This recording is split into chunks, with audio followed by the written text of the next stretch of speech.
ಎಲ್ರಿಗೂ ನಮಸ್ಕಾರ. ನಾನು ತುಂಬಾ ಯೂಸ್ಫುಲ್ ಆಗಿರೋ ಇನ್ಫಾರ್ಮೇಶನ್ ಇವತ್ತು ಶೇರ್ ಮಾಡ್ತಾ ಇದ್ದೀನಿ. ನಾನು ತಿಳ್ಸಕ್ ಕೊಟ್ಟಿರೋದು ಒಂದು ಹಾಸ್ಪಿಟಲ್ ಬಗ್ಗೆ. ಇಲ್ಲಿ ನಿಮ್ಗೆ ಯಾವುದೇ ರೀತಿ ಟ್ರೀಟ್ಮೆಂಟ್ ಚಾರ್ಜಸ್ ಇರೋದಿಲ್ಲ. ನೀವು ಡಾಕ್ಟರ್ ಕನ್ಸಲ್ಟೇಷನ್ ಫೀಸ್ ಕೂಡ ನೀವು ಪೇ ಮಾಡೋಗಿರೋದಿಲ್ಲ.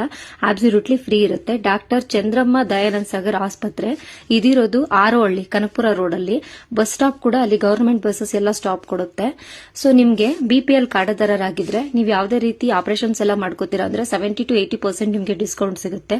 ಮೆಡಿಸಿನ್ಸ್ ಕೂಡ ಡಿಸ್ಕೌಂಟ್ ಸಿಗುತ್ತೆ.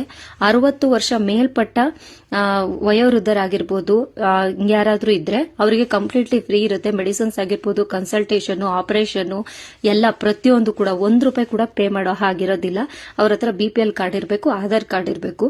ನೀವೇನು ಆಪರೇಷನ್ಸ್ ಮಾಡಿಸ್ಕೊಳ್ಳೋದಿಲ್ಲ, ಜಸ್ಟ್ ತೋರಿಸ್ಕೋತೀವಿ ಅಂದ್ರೆ ಡಾಕ್ಟರ್ ಕನ್ಸಲ್ಟೇಷನ್ ಫೀಸ್ ಕೂಡ ಇರೋದಿಲ್ಲ. ಕಂಪ್ಲೀಟ್ಲಿ ಫ್ರೀ ಇರುತ್ತೆ. ನೀವು ಆಧಾರ್ ಕಾರ್ಡ್ ಕೊಟ್ಟು ₹5 ಕೊಟ್ಟು ರಿಜಿಸ್ಟ್ರೇಷನ್ ಮಾಡಿಸ್ಕೋಬೇಕು ಅಷ್ಟೇ. ನೀವು ಮೆಡಿಸಿನ್ಸ್ ತಗೊಂಡ್ರು ಅದು ಕೂಡ ಡಿಸ್ಕೌಂಟ್ ಇರುತ್ತೆ. ದಯವಿಟ್ಟು ಶೇರ್ ಮಾಡಿ.